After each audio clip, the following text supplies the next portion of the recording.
going live. Ahoy there, YouTube! I'm back again today for another Kickstarter Critique, where I take a look at a different Kickstarter tabletop game project every weekday at 1:30 p.m. Eastern Standard Time. Get my honest thoughts on how the project is being ran. And today, we're checking one right at the end of it. 4 hours left. It's Honor's End, and it is currently the most popular project on all the games. Good for them. Now it's 2 hours left. A co-op deck builder with an optional narrative campaign. Unravel the mysteries of Valoria and discover the true meaning of honor. Now, when I read that, that actually gets me excited. Co-op, deck builder, narrative campaign, optional, sounds fun. Looking at the main image, though, very generic fantasy, not much going on here aside from the box. Really wish, something else here. The price, the pedigree, anything would go here better than that, I think. Get me more excited, It's art. And it doesn't look like it's distinctive art, but it's not, it's not blowing my pants off. As always, though, when we get to they've raised $911,000. Kudos for them. Almost $1 million. Spectacular. 8,000 backers, 2 hours left to go. As always, the video, I'm thinking three things. Do I want it? Can you do it? How much is it? How did they convince these 8,806 people of those three things get their money? Let's find out. What is up, everybody? We are Personal here. touch. Starting off with the personal touch. 3 minutes and 22 seconds. It's a long time. It's 202 seconds, putting that in perspective. But starting off with the personal touch, always feels a good idea if you're going to go that long. Talk about Honor's End. My name is Zach. This is Austin. We are two of the game designers of Honor's End, and this is our 13th crowdfunding campaign. Excellent. Can you do it? Done. Which Check. feels absolutely wild. We could not do this without you, and we are so excited to share with you another project. Yeah. So first off, what is? Okay. So first 10%, they just covered. Can you do it? Yes. We can do it. We have done it numerous times. Moving on, because 22 seconds, roughly 10%. Let's keep going. Honor's End. There's the box. Okay, we see the prototypes, components, the nice dice. Cool. It's a co-op. Yes. It's a deck builder. Yes. Has Very an good. optional campaign. Yes. And really, I think this game has kind of been 6 years in the making. Our very first campaign was Moonrakers, which was a deck builder. And we've been thinking nonstop about making another deck builder because we love deck builders ever since. And we're here. It's happening. It's right now. So one of the big challenges That's a nice was shot. how do we make a co-op that doesn't have a quarterback? Because I sometimes do that. No. So what we ended up with is a combination of individual achievement and big moments where I get to feel like I'm playing my cards, but also big moments of collaboration. Yeah, I think that's what a great cooperative game is, right? We have these moments where we get to strategize together, we get to think about what we're going to do, and then we go do those things. And that allows for moments of teamwork, but then also moments of intense, like individual strategy where you feel like you're making a, kind of a contribution to I the feel like group we're dragging here a yourself. bit, Right. but it's good. Another Still good. big thing was with the deck building, I don't want it to just feel like I draw the cards and there's an obvious way to play them. Yep. Yeah, we didn't want autopilot hands as one of the key things, the key problems that we wanted to tackle when making this game. And the way we were able to tackle that challenge was through. I love how they're talking straight to like gamers right here, because it's like that terminology I have never heard anyone use before, but I immediately knew what it meant, and very well done in the video so far. Multi-use cards. So every card, or almost every card, has three ways you can use it. You can play it for its effect, you can tuck it under other cards to supercharge their abilities, or I can discard the card to help out Austin because he needs it. Co-op. I do Okay. usually. And then finally, we mentioned the optional A lot of content. self-deprecation. One amazing thing about that for me is not only has Zach been crafting this amazing story, but while you play, you're unlocking new content that's not only used in the campaign, but that can be used in the adventure mode, which is this endless mode that you can play always without the storytelling elements. Yeah, so it comes with this book. You can read it like a screenplay. Also today we got our first look at the foreteller audio. I'm so excited. It sounds amazing. Excellent Can't wait job for you all to mentioning these hear that. And yeah, the game grows as you play it. You'll unlock, new cards, but not just new cards, new whole mechanics, new pieces that you don't even know about yet. Yeah, spoilers. So yeah, you're gonna get it, and it's just gonna be like a whole new game as you play. 100 plus unlockables. Yeah. As you go. Oof. So that's the game. Yeah, that's the game. The campaign. The campaign has a ton of awesome stuff to check out. It has exclusives that are only going to be available on Kickstarter. It has big discounts, has 50% off sleeves because we know that you love sleeves. You're looking at a deck building game, you're probably a sleever. So yeah, please check out the campaign page and find all that cool stuff. My favorite thing, holographic cards. But you knew that We already. knew that. You knew that. I didn't need to tell you that. Thank you so much for checking out the page and for looking. And here's here's the bottom line. This video feels fine to me because they put everything I needed to know at the front. Like, at any point in this video, after like the last, say, I don't know, minute and a half, I could just wander off down to the page, and I feel like I've got the majority of the stuff that I really need to get. So I felt like that was really well done. 2/3 point grade bump up. Great video. Great video. I hate the video, still feel like there's totally some stuff we should probably spotlight there. But that video, boom, done. And then that video I feel like did a great job if I am loyal to you as a company, like brand loyalty, or if I'm not. I feel like that was just really high quality video. And I remember that was one of their calling cards from when they first launched on Kickstarter, because I think I covered the first one way back when. All right, so let's check out the Realm of Reckoning, Scales of Fate. Make sure that people got their stuff. Boom, boom. Tend. I think I've seen Brink in the Wild. And I know I've seen Fractured Skydrift. So we'll check out 4, make sure people got their stuff. I imagine this one's probably not out yet. 672,000 bucks. Putting that into perspective, 900,000. Very nice. We have sent out all pledge manager invites. If you haven't received an email from Hey after this, these are the steps to follow. So, oh my gosh, that's great. So, pretty much assuming, based on your experience, what problems people are going to have, and then preemptively giving them the steps and then pinning them. This is how we pin people. This is good. 1/3 of a point grade bump up. Like, that's useful. Now, let's see what else happened since the last 2 months, but either way, love that. Would it make sense? The rulebook is a tip recommendation for players to add up all eligible bidding resources in the dial, then adjust from there, so just so it goes over. This is why you want to check every week or so. Be like, that's a great idea. We'll put that in consideration. Blah, blah, blah. Very excited for the game. Some suggestions looking over the rulebook again. The available still has some typos. Great. This is why we showcase our rulebooklets, because people will give you feedback. So this is not out yet. Cool. Scales of Fate. This one out yet? Either way, it looks like they're doing good customer service. People are not in there complaining. Greetings. I didn't back Scales of Fate, but I did pledge for all the smaller tariff games. I realize I'm still within the about 4 weeks windows mentioned on the October 3rd update. Just wanted to make sure I didn't miss any revised. How big is the box itself for Scales of Fate? The deluxe box. People are receiving the Pillars of Fate games just in Europe that everyone got delayed and delivered everything in December. Cool. So people are starting to get this one. So it looks like they're going to have 2 big games out. Because that'll be Honor's End and then Realm of Reckoning. But Honor's End doesn't look like it's a... No, I guess it has 100 plus unlockable components. My deluxe copy arrived. The box is huge. So many copies of the sheets and scratched cards. Everything looks great. I really appreciate the QR codes. Scratch cards, not scratch cards. Scratch cards. Received my copy today. I'm very glad it was in shrink wrap because UAPS left the box exposed on a very rainy day. Cool. So yeah, can you do it? Looks like good customer service. Yes. Excellent. Do I want it? Yes. After the video. So how much is it? Hopefully we'll beat around the bush to get to the price. Honor's End, Deck Builder, Campaign. Deck building done to perfection. Okay. Genius card chaining system. Nice. Mentioning a different thing entirely. Ivy Studios does not miss. Okay. Pure, clean, fun deck building. Insanely addictive mitigation management. Co-op done right. Unlike anything else out there. Finally, a co-op that gives each player agency. Wow. I'm going to just go with the 1/3 of a point grade bump up here. Now, I wish these had more meat, but the reason why is most of them are focusing on different aspects of the game, which is something that I just pound my drum on so hard. You don't need a quote after quote after quote saying the same thing. It's just, no, you don't need it. This is just different quotes. Tactical deck with obviously some of them very superlative. Cooperative deck building magic, familiar and innovative, and it works. Tense, joyous, wonderful team combo building. Cool. Team combo building, fun. 2 ways to play. Don't have a consistent crew, do the adventure mode. I just want the price. IV returns to deck building, multi-use cards. Looks good. I want to play. Choose your rewards. Nice stuff. Decks forged by steel. What else do I want? I want your track record spotlight to be nice, like Awakened Realms does. I'm sure you got plenty of awards.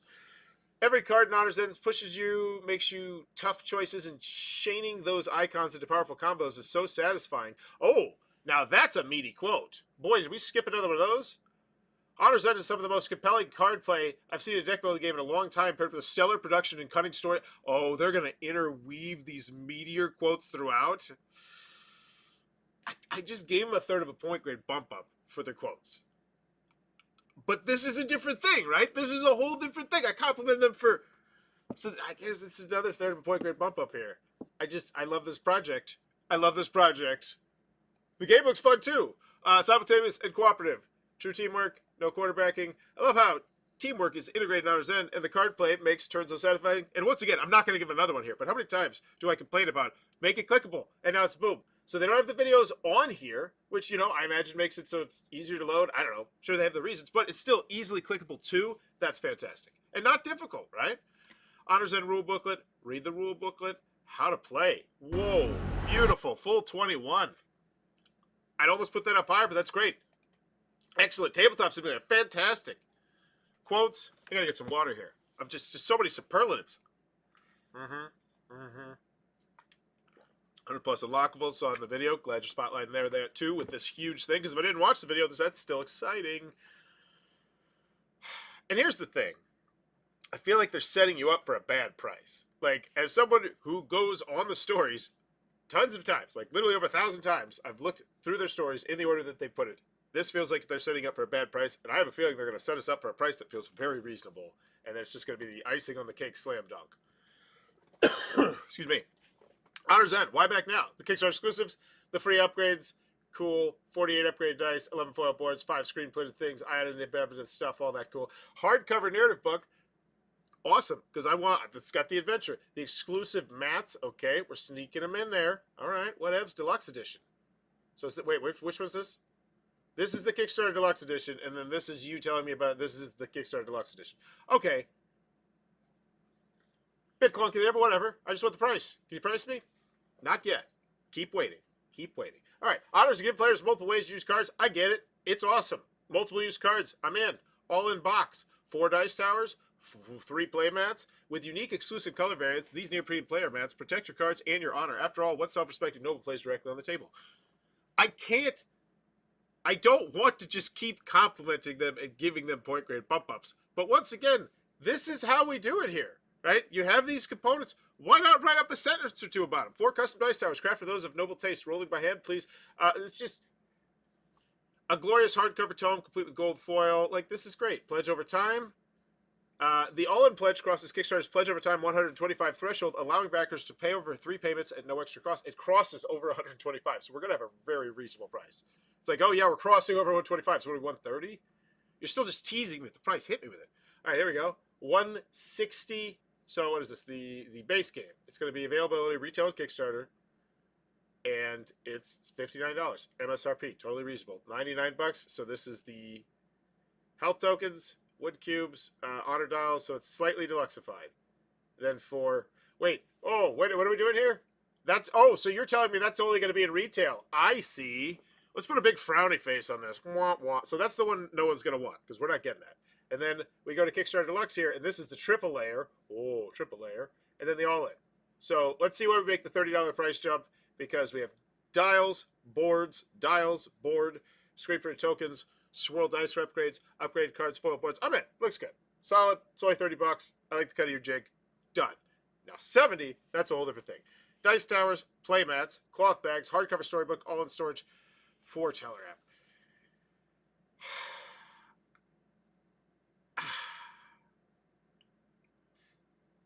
Yeah, I don't think it's bad. I don't think that's bad at all.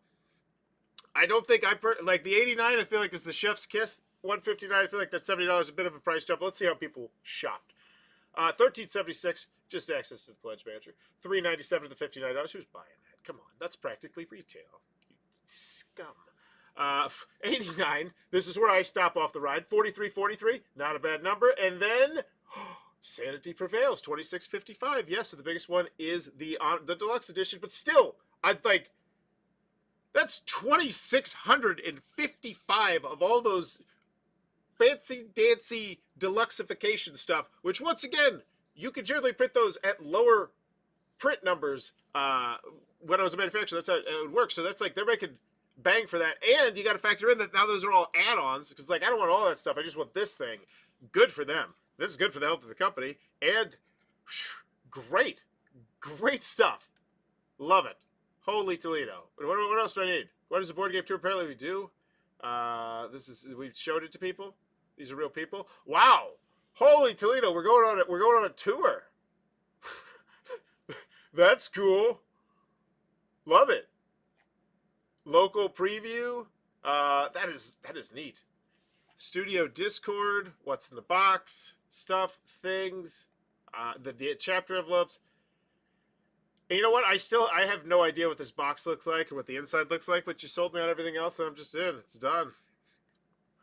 I want to unlock the 100 things. Now we got a bunch of this extra random stuff. Micro expansion. Ooh, I want that. Oh, it's from Moonraker. Okay, so you get those people in. And I wonder if that's where you get a part of those 1,200 people too. Like, I don't want the game, but I just want that Moonraker thing. You'll sweat, you'll shout, you'll love every brutal second of it. Moonraker's Vanguard, cool things. The other thing we're selling, I'm just kind of, there we go, shipping. Shipping charge after the campaign. So it's just one cost, 16. Unfortunately, at this time, we're unable to ship to regions not listed below. Flat rate shipping.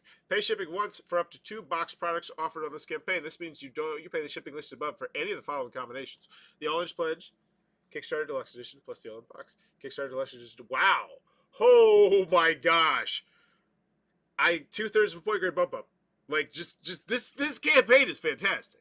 Like, this, I see so many companies that's like just keep getting better and better and better and better and better. But generally, there's like a certain point where like it teeters off. Where it's like, all right, you're happy with how great you do this. This, like, every single one of these things, if I saw on a different campaign, I would just be like, that's fantastic. Yes, more companies do this. And I think I've said like 3 or 4 of them on this campaign. And this, if you don't think about it, is especially awesome for people who always ask the question over and over and over again, can you combine international shipping, right? And they've essentially said, yep, we gotcha. Like, you can combine local shipping, right? Like, you and your buddy can get out of this. Like, that's wild. So $16. So that means that is $105 after shipping. I'm in. That's great. How much is it? Feels very nice. Even just the base game at $75 for just $75 out the door. You're still getting this brand new Kickstarter game. You can be a part of the buzz, part of the excitement. Cool. Love it. This is great. This campaign. I don't want to leave. And I got to go back to real life. I got to do carpet cleaning. Again, I screwed up this past weekend. I didn't know how to do carpet cleaning very well. Hopefully I do today. Oh, Richard in the Army. Yeah. That's my dream one day. That's my dream. All right. So what do we got? FAQ. Wow. Organized. Cool. They got all the things here. Great. Updates. Comments. Give this one a grade. 5 more days. 4 major wounds. Golden rings. 2 pumpkins. And Leslie in a city. All right. So what's the most engaging one? 2016, 20. We'll go with the most recent 20. See what was going on. More add-ons, more flavor. Welcome to a new week. We wish you a happy Monday. So we've covered the topic of minor and major wounds in our latest update. Now it's time to talk about something new. Add-ons. Your feedback in the comments has been clear and consistent. You want more ways to customize your adventure. We totally get it. We're listening. We're happy to say those wishes have been granted. The hardcover narrative book and cloth storage bags are now available as standalone items on the campaign. Oh my gosh. We finally listened. We will sell you these things. Which, once again, I go back to those 2,700 people. Like, they're going to a book company, most likely. If you happen to do books and board games in-house, that's a very expensive rig that you got going on there. But what I'm saying is 2,700 of these books, right? Maybe they sell another 100, 200, 300 in the back end. That's 3,000. But then they're like, all right, well, how many can we sell in the future? And it's like that price just keeps going down. That's great. And then the cloth storage bags, but, whatever. Like, those things are so insanely cheap to make right there. Good for them. Lady Gillian, some people voting, cool stuff, things. Let's check the comments, give this one. And it's got to be an A+, right? The only thing I hated was the main image. Quick note, the Foretell app is included in the All-In Pledge. It's mentioned in several places. We'll got it for the deadline. Can't wait for this one to arrive and see how you've tweaked it based upon feedback during your testing. Seems like some tweaking maybe was needed. So the only thing I think they didn't really do a great job of was spotlighting their track record, which I do find very surprising because, obviously, if you've checked out an Awakened Realms project, I feel like they do the best job of it. And you're like, well, yeah, but they've got all these games. And it's like, well, it's still just the basic layout, the formatting of it. And I think they have some super highly rated games. Let's see. Is it Brink IV? Where the heck do I find this thing? Brink V? Is it Brink? Go 2019, maybe? 10. Oh, that's them. Yeah, Brink. You don't need 10. Scales of Fate. Yeah, give me a game that actually has a name that's easy to find. Scales of Fate. Because I'm pretty sure they have something, or at least the top 1,000, I thought. Yeah, 80 was Moonraker. So 804. Oh, that's a great number. Just went up one. Looky there, you just went up one. 803, 1638, 1865. Excuse me. 2075, 3325, 5342. What this tells me, at all these numbers, when I use it on like the hit or miss scale. And if you are down in first, if you're down here, these generally mean that most people think these are just great games. Period. Fantastic games. Like even if it's not your cup of tea, you're like, I totally get it, right? And then once you get more to this area, it's more like it's still more hits than misses. More people liked it than not. And then when you get down to this range, it's more misses than hits. But don't forget, these games are not actually out. 2025. So don't judge that one. Which means their track record is wow, perfect. Like almost question mark. Like I'd say if your lowest ranking game that's like released is at the 5300, once again that one's still this year. Like that's pretty dang good. Like that means you're consistently hitting bangers. And then if we go to Moonrakers, I'm sure that there are awards that this thing was nominated for. Like totally. And I would be spotlighting those. Like top 200 thematic game of all time. Like there's so much that we could have weeded out of there, I think, to really. And you did a great job of the video. Don't get me wrong. The first 20 seconds, you totally sold me on how much is it. This is just all straight nitpicks, like little tiny nitpicks. I think presenting yourself, like selling yourself a little bit more there. But other than that, A plus A. I'm gonna go. Oh, I can't. I was gonna say like, oh, they nitpick, but at the end of the day, there were so many bump ups for so many different things. Like the quotes, like twice. I gave 2 separate bump ups for the quotes and like just the verbiage and like figuring out what questions people were going to have and preemptively answering them. Like that was so well done. Like for instance, the shipping down there. I wish it said right from the jump, like, hey, this is for everybody. But once you get into it and you read it, it's just like, oh, okay, cool. You're actually answering a different question. A plus for Honor's End. Inevitable. All right? Like, I couldn't, like, it was Thanos. Like, even if I tried to, I can't. They just got too many bump ups. That's why they got $913,000 for what looks like, you know, another fantasy game, right? Like, if we were here and like I showed you that this was the main image for a different company, and you didn't know the company, it was just like, it's at $91,000, you'd be like, wow, they're really good, right? You'd be like, okay, that looks pretty fun. Yeah, it's nice. So I would say if they did 10 times that, A+. Honor's End, crushed it. Let me know what you think in the comments below. What's your final grade for Honor's End? Also, quick show note, I got a whole bunch of stuff scheduled to like mingle up with each other. That's because my life kind of had a very interesting plot twist, which may or may not still be consuming a large portion of my life. I'm awaiting a phone call, and but as it stands now, no show tomorrow. I do believe I'm going to the lake, but a show back on Wednesday. So have yourself a good one. Bye bye.